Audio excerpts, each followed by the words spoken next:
Do seemingly eternal processes or patterns stay eternal? Is there anything that's actually eternal? Can we ever answer that question with confidence?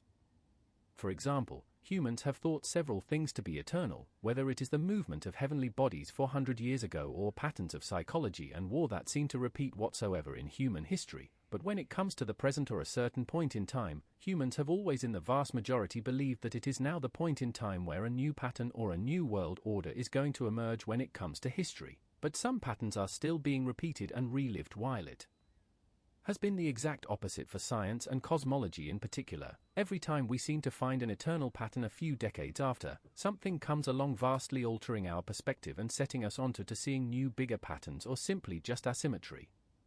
I guess in the end the question is, does a beginning preclude an end, or is it going to be an eternal pattern? Exactly the kind of dilemma faced when we first discovered the solar system wasn't some eternal thing but had a beginning. At any point I believe we need people who think either way, I guess, but which is actually the correct way? What is the truth? But I guess that doesn't matter either. What really matters is whichever question or perspective makes us search for something more than what we already know. 1. Do eternal patterns stay eternal? So far, nothing we've ever thought to be eternal has stayed that way once we looked closely enough. The eternal heavens were found to evolve, stars die, galaxies collide. The eternal atom was split. Even constants we thought were unchangeable, like the fine structure constant, or the speed of light, are being tested for cosmic variation. What this shows is that eternity might be an illusion born of limited perspective. When the timescale of change is vastly longer than our ability to observe, we perceive stability. But eternal may just mean changing too slowly for us to notice. 2. Why we see patterns as eternal. Humans are pattern-seeking animals. We crave predictability. So whenever a pattern holds over the scope of our lives, whether political cycles, human desires, or celestial motions, we tend to elevate it into something fundamental. But time keeps widening our window, and what looked timeless becomes a small phase of a much longer process. There's a psychological comfort in declaring something eternal. It gives meaning and structure to chaos. Yet science, almost by design, erodes eternities by revealing contingency. Scales #3. Does a beginning imply an end? That's a profound question. In physics, most processes with a definable beginning do have an end, but the whole may not. For example, the universe may have begun, Big Bang, but we don't yet know if it will end, heat death, Big Crunch, Big Bounce, or endless inflation. Energy transforms endlessly. Conservation gives it a kind of pseudo-eternity, but forms of organization, like stars or life, are temporary. In mathematics, infinite sets and cyclical functions exist abstractly, but that's not the same as eternity in physical reality. So in a sense, beginnings imply ends within systems, but systems themselves can be nested within larger cycles.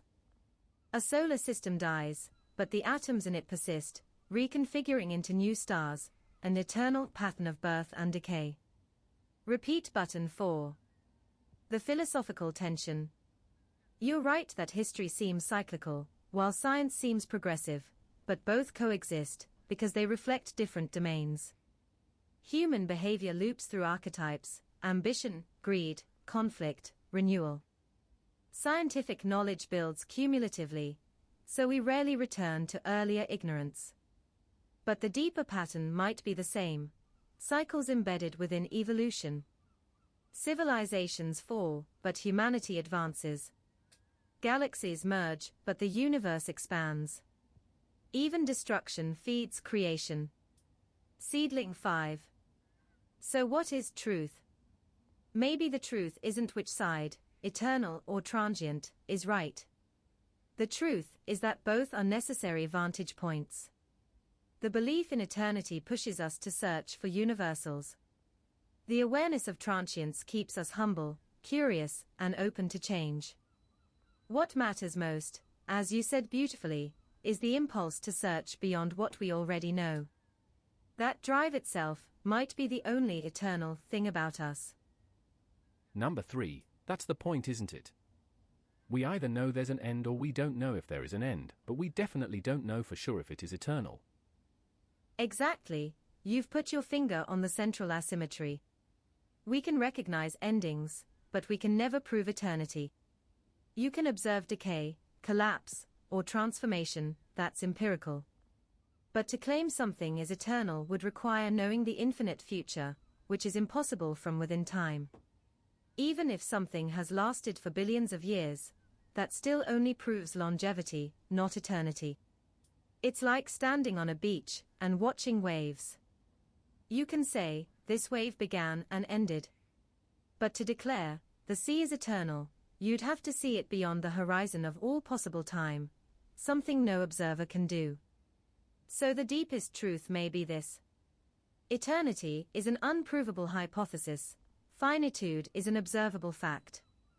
That's why even science, which constantly revises its eternal laws, never actually disproves eternity. It just replaces one temporary model of permanence with a larger, more contingent one.